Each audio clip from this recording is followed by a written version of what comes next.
Now, this is retraction of approved resolution January 28th, 09, 234, CC Party memorialization.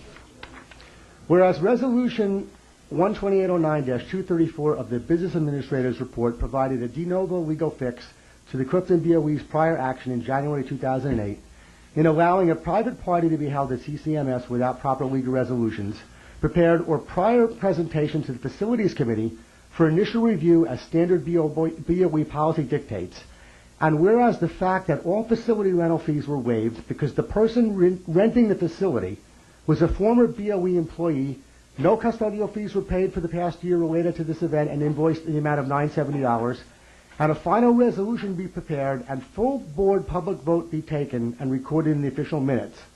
Now therefore be it resolved that resolution 12809-234 be retracted and this matter be referred to the Policy Committee of the BOE, and an official BOE policy be created regarding the waiving of fees for current or former employees of the Clifton BOE, and related issues of fairness to the general public in determining waiving of fees, and legal liabilities resulting from the waiving of fees in the aforementioned resolution should they be challenged by any outside parties wishing to rent school facilities in the future free of any charges, using the aforementioned event as a basis of a discrimination lawsuit. May I have a second, please? Question? Wait. May I have a second, please? I'll second. Second one, Mr. Graupe. Before we go on to discussing the resolution, I have one question for Dr. Nusatelli. We are going to, this is added to the policy agenda, correct? Okay. Now, Mr. D'Elia, can you please tell us, can Mr.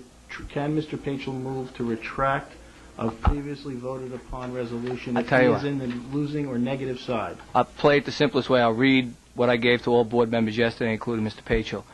This is This is two-part resolution. The first is to retract, essentially reconsider what you voted on at the last meeting. It can only be moved by a board member who voted in favor of approving the anniversary event. In the absence of that, again, it's Section 37 of Robert's Rules. In the absence of that, the issue cannot be readdressed or reconsidered tonight.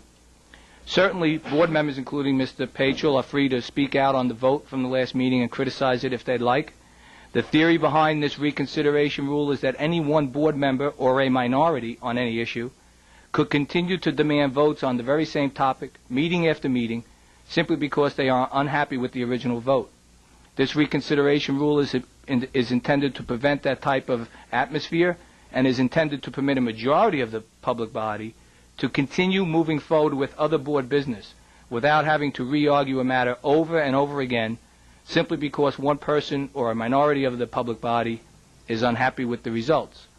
Motions to reconsider must also be made at the first regular meeting after the resolution, which he is trying to do tonight.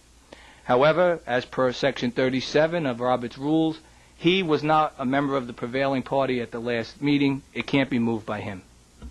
Having said that, I believe Mr. Frollo abstained. Ms. Gagnon voted yes. Mr. Graupe voted no. Mr. Pachel voted no.